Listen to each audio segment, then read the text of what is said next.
Salmo 5, versículo 10. Tenlos por culpables, oh Dios, que caigan por sus mismas intrigas. Está bonito eso, que uno alabe al Señor pidiendo que Dios tenga por culpable a aquellos que con su lengua hay destrucción, su garganta es un sepulcro abierto, su lengua habla lisonja. Y le pide, el salmista le pide al Señor que los tenga por culpables, que caigan por sus mismas intrigas, y dice, observa el versículo al final, dice, échalos fuera por la multitud de sus transgresiones. Eso no está bonito para muchas personas. Eso no está bonito para la mayoría de las personas que son como estos pecadores. El pecador no entiende que merezca ser echado de ningún sitio por su propio pecado. Y lo malo no es que el pecador crea que no merece ese castigo. Lo malo es que el creyente vea injusto, no le guste o vea inapropiado que se tenga esa actitud con alguien que persiste en el pecado contra Dios y contra los que le rodean. Ese es el contexto de Apocalipsis capítulo 2, versículo del 18 al 29. Continuamos estudiando esta carta. Apocalipsis capítulo 2, versículo 18 al 29.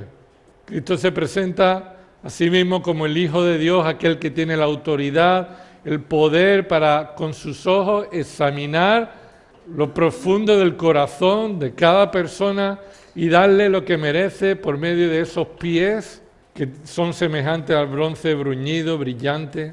Y por eso en el versículo 23 dice, y a sus hijos mataré con pestilencia, y a todas las iglesias sabrán, que yo soy el que escudriña las mentes, por eso él tiene ojos como fuego, llama de fuego, y todas las iglesias sabrán que os daré a cada uno según vuestras obras. Cristo conoce de esta iglesia, versículo 19, lo vimos la semana pasada, conoce sus obras. Son obras características de un verdadero creyente. Obras de amor, obras de fe, obras de servicio, obras perseverantes. Y además perseverantes en una progresión, ¿recordáis? Dice esas obras, las obras recientes son mayores que las primeras. Así que Cristo está certificando, reconociendo que esta iglesia está dando fruto de un verdadero creyente. Sus obras son el resultado de un corazón transformado. Y sus obras están yendo cada vez más conforme a la madurez que están adquiriendo o están recibiendo por la obra del Espíritu Santo en ellos. Pero, dice el versículo 20, y vamos a ver en esta tarde lo que Cristo tiene en contra de esta iglesia. En primer lugar, en contra de este liderazgo, y en segundo lugar en contra de también la congregación. Leamos el versículo 20, Apocalipsis 2:20. Pero tengo esto contra ti, que toleras a esa mujer Jezabel que se dice ser profetisa y enseña y seduce a mis siervos a que cometan actos inmorales y coman cosas sacrificadas a los ídolos. Cristo está diciendo aquí que siendo Él el Señor de la iglesia, Él es el único que tiene la autoridad para evaluar a su iglesia. Pero esta característica que Cristo tiene en contra de su iglesia, en muchas ocasiones hoy día no es visto como algo en contra de una iglesia, sino que es valorado como algo loable o admirable de una iglesia, que es la tolerancia. La tolerancia. Así que veamos qué dice el texto. Lo primero que dice el texto es que Cristo tiene esto contra ti. Así que eso está en singular. Está en singular. Recuerda que tengo varias cosas contra ti, le dijo a la iglesia de Pérgamo, y eran varias cosas que tenía en contra de la iglesia de Pérgamo. Pero aquí Cristo tiene algo en contra de esta iglesia. ¿Qué es? Lo primero que le dice que tiene en contra es que toleras. Y es que esto, volvemos a repetirlo, si no lo entendemos correctamente, la tolerancia se puede volver un pecado. Si no lo entendemos correctamente, la tolerancia se puede convertir en un pecado. ¿Debemos ser tolerantes? Sí y no. Sí y no. Y la falta de discernimiento de qué es lo que debemos tolerar será crucial para saber si Cristo tiene algo en contra de ti y de su iglesia aquí. Así que lo primero que vamos a estudiar, ¿qué significa que Cristo tenga en contra de su iglesia el ser tolerante? Y veamos en primer lugar que esta tolerancia está caracterizando al liderazgo. Y no solamente al liderazgo, sino a la congregación, pero dice ahí, versículo 20, tengo esto en contra de ti. ¿A quién se refiere ese ti? ¿A quién? Se refiere al pastor de la iglesia, al liderazgo de la iglesia, quien recibe la carta. Es el primer responsable delante de Cristo. El liderazgo de la iglesia será el primero en responder lo que hace delante de Dios, lo que hace con su iglesia. Pero sin duda esto también afecta y no quita la responsabilidad de cada creyente delante de aquello que sucede en la congregación. Y ahora dice, tengo esto en contra de ti, que toleras, y se nos dice el objeto, aquello que toleras. ¿Y quién es? A una persona, toleras a una persona. Significa permitir, tolerar significa no impedir, no poner obstáculos. En Mateo 19:14 expresa este mismo verbo tanto en positivo como en negativo. Escucha lo que dice Mateo 19:14. Jesús le dice, dejad a los niños y no les impidáis que vengan a mí. Lo dice en positivo, dejad a los niños, y lo dice en negativo, no impidáis que vengan a mí. Ese es el mismo verbo, no impidáis, no le pongáis impedimento. Jesús no fue tolerante con los demonios, por ejemplo. Mateo 1, versículo 34 dice que Jesús no dejaba hablar a los demonios porque ellos sabían que Él era el Cristo, el Hijo de Dios. Pero Jesús no permitió, no toleró, no dejó que los demonios fueran los que proclamaran quién era el Cristo. Eso está exclusivamente reservado para los ángeles y para la iglesia, los creyentes. En esta forma negativa es lo que los creyentes de Tiatira debían haber hecho, no debían haber tolerado. Ellos estaban siendo tolerantes, no le pusieron impedimento. Ellos no pusieron impedimento al pecado y a la falsa enseñanza que se extendía en la iglesia. Esta palabra tolerancia también significa, aunque es curioso, pero tolerancia significa perdonar. Y el contexto de la carta, de esta carta que está Cristo escribiendo a esta iglesia, Cristo tiene en contra de este liderazgo y de la congregación que estén perdonándole a alguien un pecado contra Dios sin que haya un arrepentimiento. Ellos están perdonando, están perdonando a alguien que no se arrepiente del mal que está haciendo y no están impidiendo que continúen pecando. Por eso el salmista en el Salmo 5 hace una petición legítima, échalo fuera. Son pecadores que no están alejándose del pecado, están yendo en contra de la voluntad de Dios. No hay arrepentimiento en ellos y se les está perdonando. ¿Debemos perdonar sin que a una persona que no se arrepiente? Pues hay diferentes situaciones en las que sí debemos perdonar, pero este es un caso en el que el creyente no debe perdonar a alguien que no se arrepiente por su pecado. Sobre todo es cuando va no en contra de tu honra, sino en contra de la honra de Dios. Cuando alguien peca en contra de Dios y no se arrepiente, tú y yo no somos nadie para perdonarlo. Ni nadie puede reclamar el perdón a esa persona cuando esa persona no se ha arrepentido y ha ofendido a Dios y está pecando contra Dios. Tolerancia significa descuidar. Apunta a Mateo 23:23, porque también ahí se utiliza este verbo, descuidar. ser descuidado o no tener cuidado frente a un peligro o frente al pecado o a la falsa doctrina. Jesús tiene en contra de los escribas y los fariseos en Mateo 23, 23, que han descuidado los preceptos de más peso de la ley. Han descuidado la justicia, la misericordia y la fidelidad. Cristo le dice, vosotros cuidáis los detalles minúsculos, pero descuidáis lo importante. No ponéis cuidado. Hermanos, hermanas, somos responsables cuando descuidamos y permitimos y toleramos que en la iglesia de Dios el pecado tenga lugar sin ser confrontado con el Evangelio y la falsa doctrina se pueda seguir extendiendo. Ahora, ¿qué está tolerando? ¿Qué está permitiendo? ¿Qué están perdonando, pero no deberían perdonar? ¿Qué están descuidando? Bueno, estamos diciendo que están descuidando a una mujer, a una persona que se caracteriza por ser mujer. La mujer ser mujer no es nada malo, no es nada malo.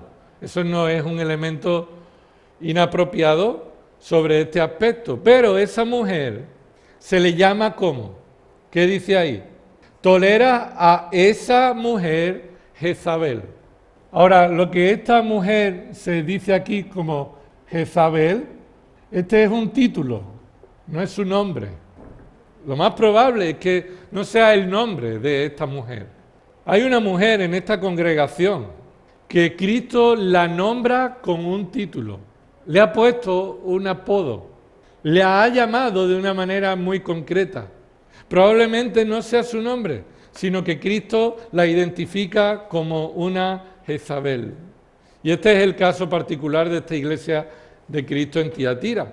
Pero el principio que encontramos aquí no debe limitarse solo hacia las mujeres, sino también a los hombres, que son como Jezabel. Es decir, el problema no está aquí solamente en las mujeres. El problema es que una mujer o un hombre que tiene la actitud que esta mujer está teniendo aquí, debe ser una persona que no debe ser tolerada en la iglesia.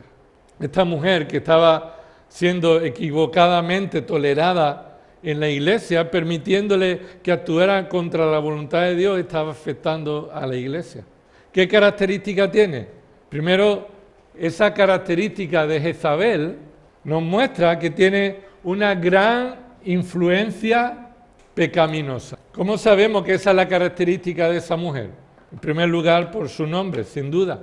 Cristo se refiere a ella, a esta mujer real, que está siendo de gran influencia pecaminosa en Tiatira, siguiendo un patrón negativo que hubo en Jezabel, aquella que fue la esposa del rey Acab, y que llevó al pueblo de Israel, a la tribu del norte, a la idolatría, al paganismo y a la prostitución y en contra de los profetas de Dios.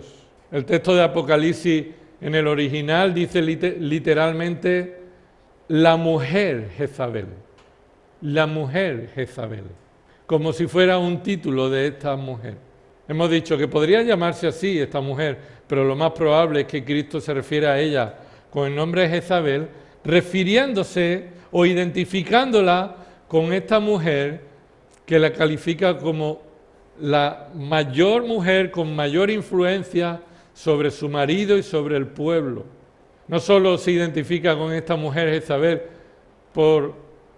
solo por su maldad o su gran influencia pecaminosa, sino que también ilustra cómo será su fin bajo el juicio que Cristo traerá a esta mujer.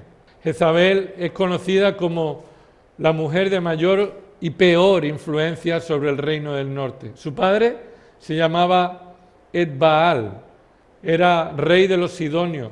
Esta mujer indujo al rey Acab a introducir el culto a Baal y a Astarté, a la diosa Asera.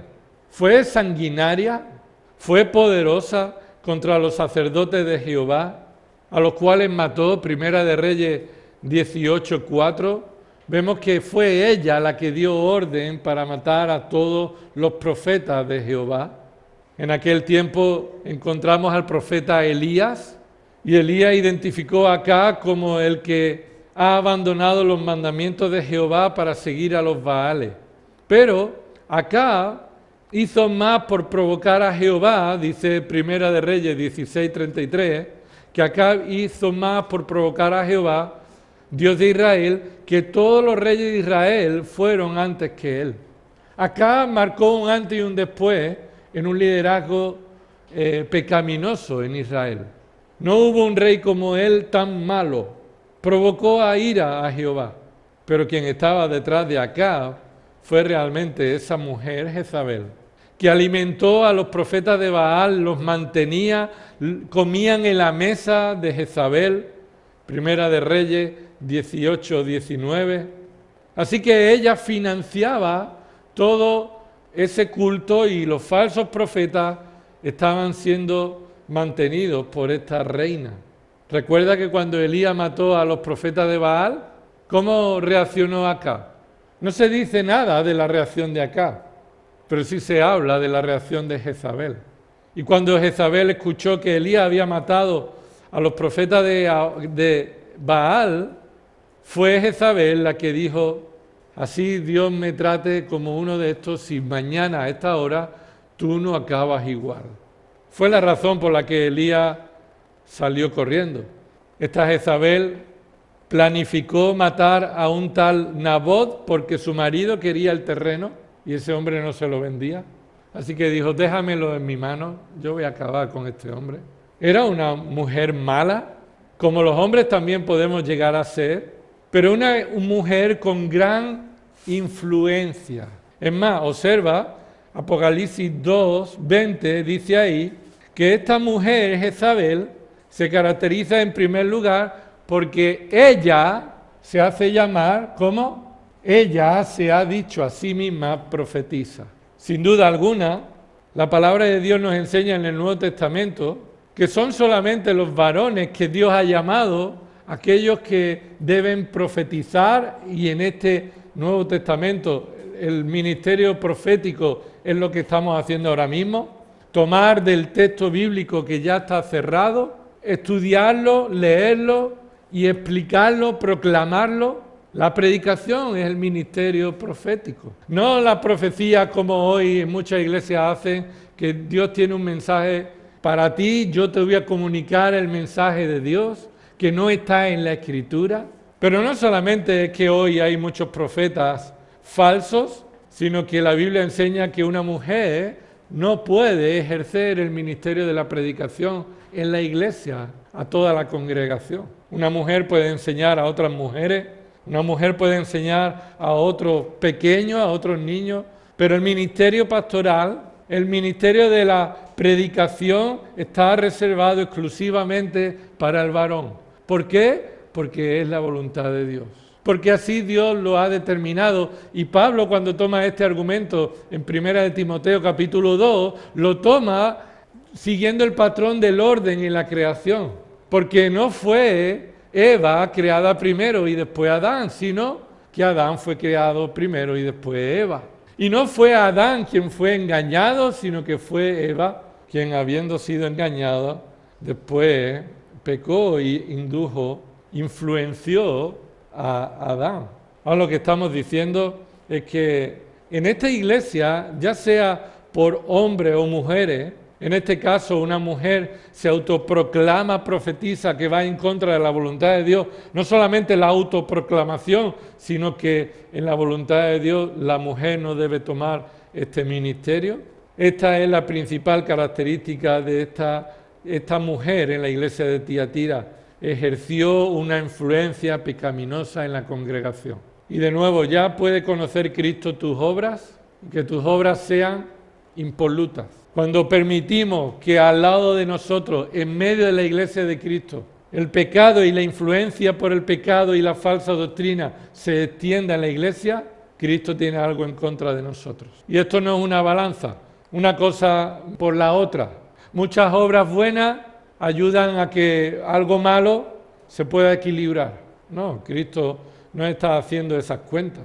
Esas obras, recuerda lo que vimos el viernes pasado, no son obras de mérito propio, son frutos espirituales por la palabra y el Espíritu Santo. Así que no hay ninguna balanza que pueda equilibrar nuestra responsabilidad en el pecado. Lo que Dios produce en nosotros por su Espíritu Santo es para su gloria. Pero cuando nosotros toleramos el pecado, y probablemente no en nuestras vidas, pero sí en la vida de otros por distintas razones, ya sea por influencia, por miedo, por intereses particulares, tenemos a Cristo en nuestra contra. Tenemos a Cristo en nuestra contra por perdonar, permitir, no impedir, descuidar, no entorpecer el pecado de la influencia de personas que ellos están pecando y están llevando a la iglesia al pecado y a la falsa doctrina.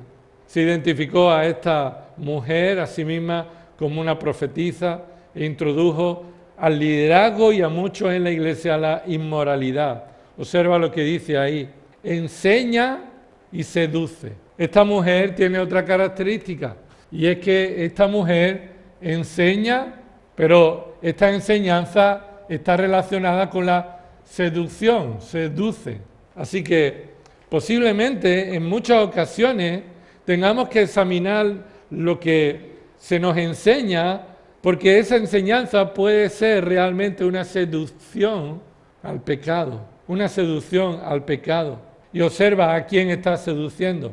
Seduce a mis siervos a que cometan actos inmorales y coman cosas sacrificadas a los ídolos. Sabemos ya que esta iglesia en Tiatira, la ciudad estaba influenciando esta iglesia. Si querías participar en las profesiones que daban prestigio a la ciudad, tenías que participar de las cosas inmorales y los sacrificados a los ídolos, y eso se introdujo en la congregación. Según Primera de Corintios, capítulo 8, participar de la comida en los templos, aunque un creyente maduro sabe que no significa nada comer comida a un ídolo no es nada, y esa persona comía de los ídolos sabiendo que no era nada, pero sería causa de confusión para otros creyentes menos maduros que se verían incitados a participar no solo de la comida, sino de los actos pecaminosos y paganos.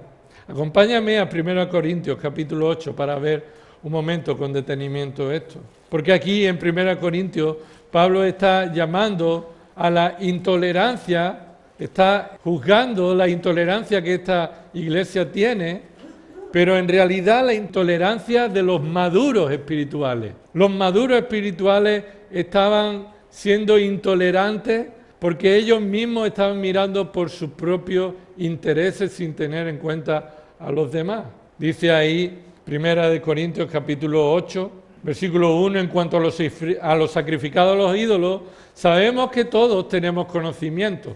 Recuerda que esto lo leímos la semana pasada, ¿no? El domingo. Todos tenemos conocimiento. ¿Qué significa? Bueno, en este contexto, todos tenemos conocimiento, es que todos tenemos una opinión personal. Todos tenemos un criterio personal. Aquí no está llamando a sabiduría. Todos somos sabios, no. Todos tenemos conocimiento. Es decir, todos tenemos nuestra propia opinión. Por eso la frase continúa como sigue. El conocimiento envanece, pero el amor edifica. ¿Qué conocimiento envanece? Aquel que tú te guías por tu propia opinión sin el amor que edifica a la congregación. Así que si tú tienes una opinión, pero sin amor, entonces ese conocimiento, esa opinión, sin amor, te hace orgulloso y creerte más, te hincha, te infla en un orgullo y arrogancia. Y mira cómo continúa, versículo 2, si alguno cree que sabe algo, es decir, si alguno confía en su propio conocimiento y confía en esa opinión, no ha aprendido todavía cómo lo debe saber. Es decir, si alguien tiene un conocimiento, pero no tiene amor, no conoce cómo debe saber. Nuestro conocimiento debe estar acompañado del fruto espiritual del amor que edifica. Es decir, que tú sepas algo o tengas una opinión y quieras imponerlo a los demás, sin amor, sino por orgullo, entonces estás demostrando que no has aprendido todavía como lo debes aprender. Versículo 3, pero si alguno ama a Dios, ese es el conocimiento, ese es conocido por Él. Por tanto, aquí Pablo está resaltando el conocimiento que ama, que está acompañado del amor frente a esa opinión arrogante, soberbia, orgullosa que quiere imponer a los demás. Y dice el versículo 4, por tanto, en cuanto a comer a los sacrificados a los ídolos, sabemos que un ídolo no es nada. Y ya lo ha dicho en el versículo 1, ¿no? Todos sabemos que un ídolo no es nada. Sabemos que un ídolo no es nada en el mundo y que no hay sino un solo Dios. Porque aunque haya algunos llamados dioses, ya sea en el cielo o en la tierra, como por cierto hay muchos dioses y muchos señores, sin embargo para nosotros hay un solo Dios, el Padre, de quien proceden todas las cosas y nosotros somos para Él. Y un Señor Jesucristo, por quien son todas las cosas y por medio del cual existimos nosotros. Ahora, esa es la realidad, esa es la teología buena. Hay un solo Dios, los demás no valen para nada. Nosotros dependemos del único Dios, somos para Él y dependemos de Él. Ahora, versículo 7, sin embargo, aquí viene la corrección. No todos tienen este conocimiento, y este conocimiento es conocimiento con amor. Este conocimiento de quién es Dios, nuestra dependencia de Él y que los dioses no son nada. Observa el versículo 7, dice ahí, sino que algunos, estando acostumbrados al ídolo hasta ahora, ¿qué significa eso? Creyentes que antes de haber sido salvados estaban acostumbrados a la vida pagana de los ídolos. Comen alimento como si éste fuera sacrificado a un ídolo. Así que ellos saben que participar de los ídolos es participar de todo lo que rodea a los ídolos. Y entonces su conciencia, siendo débil, se mancha. No es capaz de separar que un ídolo no es nada con que todo lo que rodea a los ídolos afecta al cuerpo. Es el culto pagano. Así que el versículo 8 dice, pero la comida no nos recomendará a Dios, pues ni somos menos si no comemos, ni somos más si comemos. Es decir, algunos pensaban que ahí se mostraba la verdadera espiritualidad. Yo sé que un ídolo no es nada y demuestro mi madurez espiritual comiendo. Y algunos decían, bueno, yo soy más espiritual que tú y yo no participo en nada de los ídolos y lo demuestro no comiendo. ¿No? Y dice, no, así no se demuestra. Versículo 9, mas tened cuidado, no sea que esta vuestra libertad de alguna manera se convierta en piedra de tropiezo para el débil. ¿A quién le está hablando? A los que se consideran maduros. Los que se consideran maduros espirituales tienen la libertad de poder comer o no comer, pero ellos no están considerando que pueden volverse piedra de tropiezo para el débil. Versículo 10, porque si alguno te ve a ti que tienes conocimiento, es decir, que tienes una madurez espiritual en base a los versículos 3 al 6, un conocimiento de quién es Dios, de quién es Cristo y cómo esas cosas pues no te afectan a mi corazón, a mi espíritu por comer cosas sacrificadas a los ídolos. Pero si te ve a ti maduro, sentado a la mesa de un templo, en un templo de ídolos, la pregunta es clara, dice, ¿no será estimulada la conciencia de esta persona si él es débil a comer lo sacrificado a los ídolos? Es decir, a meterlo todo, no discierne que la comida no es nada, sino que debe comer y dice entonces participar de todo el culto pagano no pasa nada. Esta persona débil está siendo mal influenciada, mal estimulada por aquel que sabe que tiene libertad de poder comer esa comida a los ídolos, no participando del culto pagano, pero el débil dice, bueno, entonces podemos volver a la vida que yo tenía antes del culto pagano, ya que este hombre está comiendo en este templo sacrificado a los ídolos. Y observa lo que dice este punto clave, versículo 11. Y por tu conocimiento, y este conocimiento es conocimiento sin amor, sin haber tenido en cuenta al creyente, al débil, por tu conocimiento se perderá el que es débil. Esto no es perderse que perdió la salvación. La salvación nunca se pierde para un verdadero creyente. Lo que está hablando es que está siendo de mala influencia, se perderá en practicar el pecado creyendo que no está pecando. Creyendo que no está pecando porque te ha visto a ti comer comida sacrificada a los ídolos y entonces él va a tropezar entrando en otra vez una vida de pecado, de sacrificio a los ídolos y de todo lo que rodea el culto pagano. Así que el versículo 12 dice: y así al pecar contra los hermanos y herir su conciencia cuando ésta es débil, pecáis contra Cristo. Observa que esta carta de 1 Corintios se escribió muchísimos años antes de que Cristo le dijera a Juan que escribiera esas cartas a la iglesia de Tiatira. En el año 55 después de Cristo se escribe 1 Corintios. ¿Cuándo se escribe el Evangelio? ¿Cuándo se escribe Apocalipsis? En el año 90. En el año 90, casi 45 años después, todavía este problema de la falta de amor, la falta de discernimiento entre los que son maduros espirituales y los débiles espirituales, estaba siendo usado por esa mujer para llevar a los débiles de la iglesia a considerar que lo que estaban haciendo con ella no era pecado.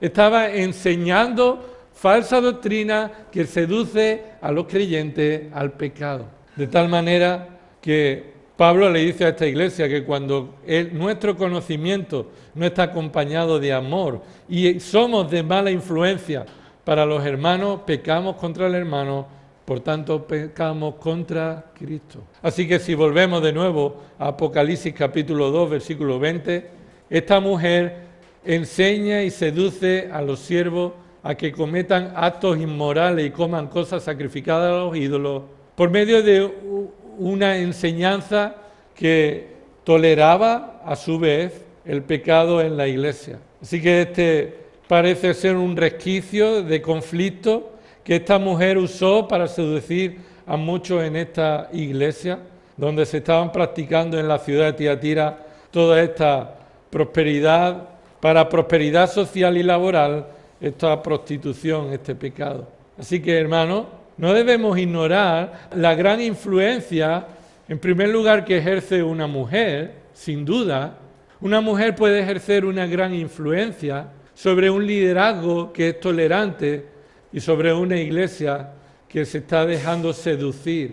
Esos actos de seducción, sin duda, están rodeados por actos sexuales. Observa lo que dice en el versículo 22. Lo veremos más adelante, pero dice ahí: mira, la postraré en cama y a los que cometen adulterio, ¿qué dice? Cometen adulterio con ella. Así que la manera en la que esta mujer estaba enseñando y seduciendo no solamente era promoviendo el pecado, sino pecando con ella. Era una mujer que estaba seduciendo a los creyentes de esta iglesia, acostándose con esa mujer, pecando con ella, y dice ahí: la arrojaré, la postraré en cama y a los que cometen adulterio con ella los arrojaré en gran tribulación y si no se arrepienten de las obras de ella. Versículo 23, y a sus hijos mataré con pestilencia. ¿A los hijos de quién?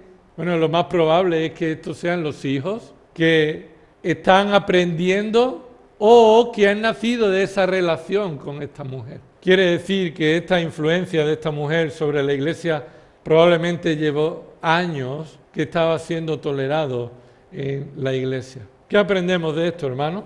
Aprendemos el principio siguiente. Cristo está en contra de que se tolere en la iglesia el pecado y la influencia al pecado sin impedirlo y siendo descuidados con la gloria de Cristo. Cristo está en contra de un liderazgo y una congregación que es tolerante. La iglesia de Cristo debe hacer como el Salmo 5, échalos fuera.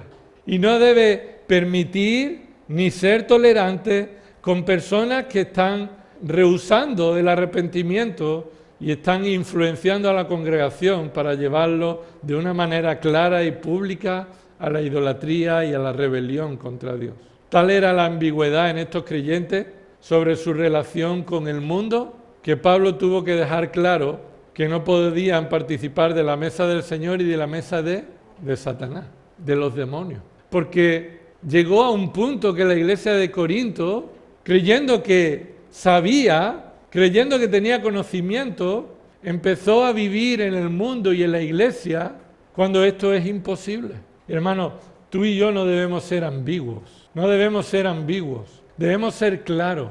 Tu vida dentro y fuera de la iglesia le pertenece a Cristo. No debes ser tolerante con las malas influencias que vienen a ti, no debemos ser tolerantes con las malas influencias que surgen en la congregación.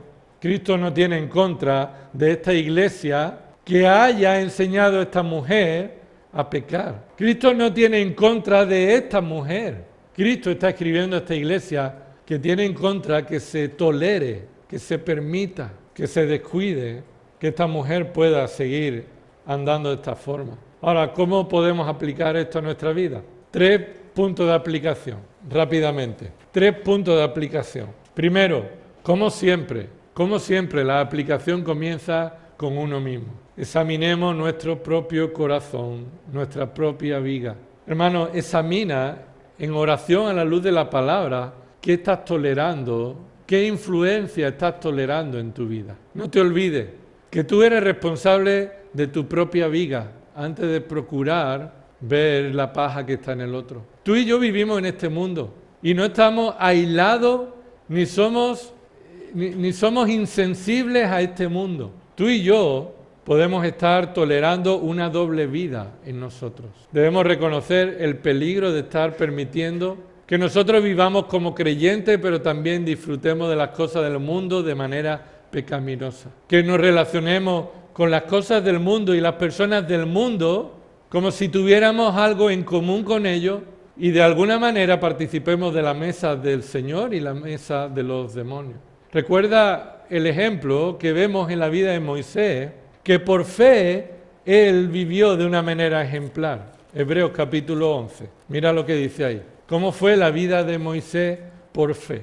La fe que obró en Moisés, esa fe sobrenatural que santifica, que fortalece y que nos da valentía para enfrentar las influencias del mundo y no ser tolerantes, esa es la fe que caracterizó a Moisés. Mira, versículo 24, Hebreos 11, 24. Por la fe, Moisés. Quiere decir, un momento, que Moisés sin la fe que Dios le da no hizo nada, ¿eh?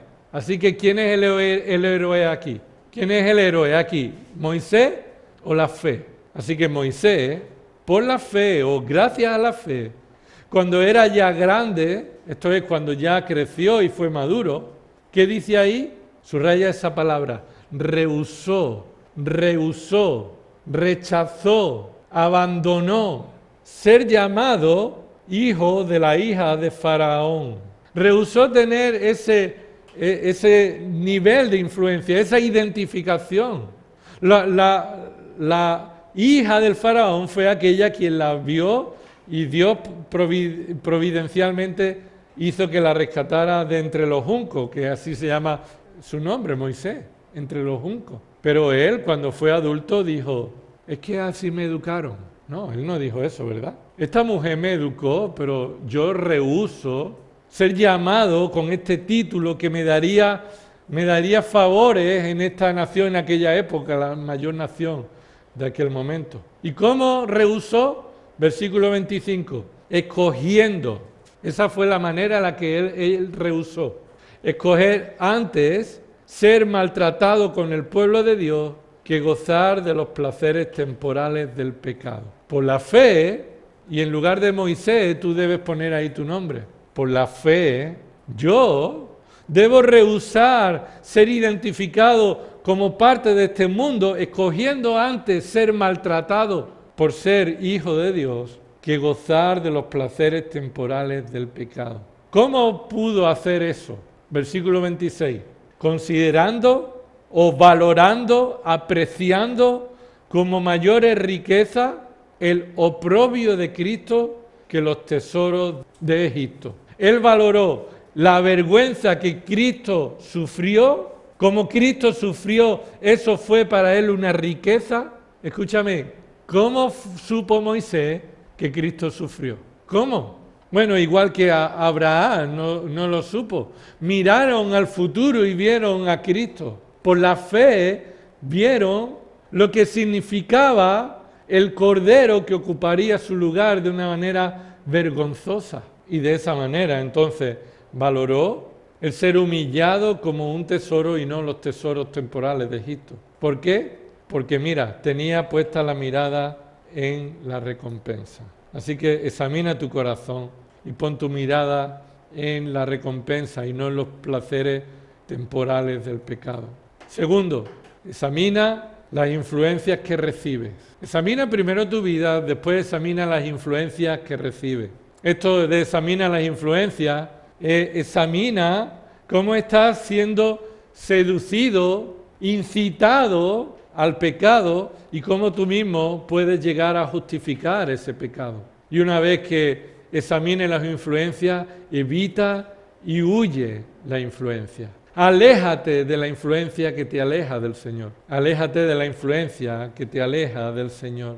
Somos igual responsables por el pecado que por ser tolerantes con los que pecan a nuestro alrededor. Y exponernos a la influencia de ellos.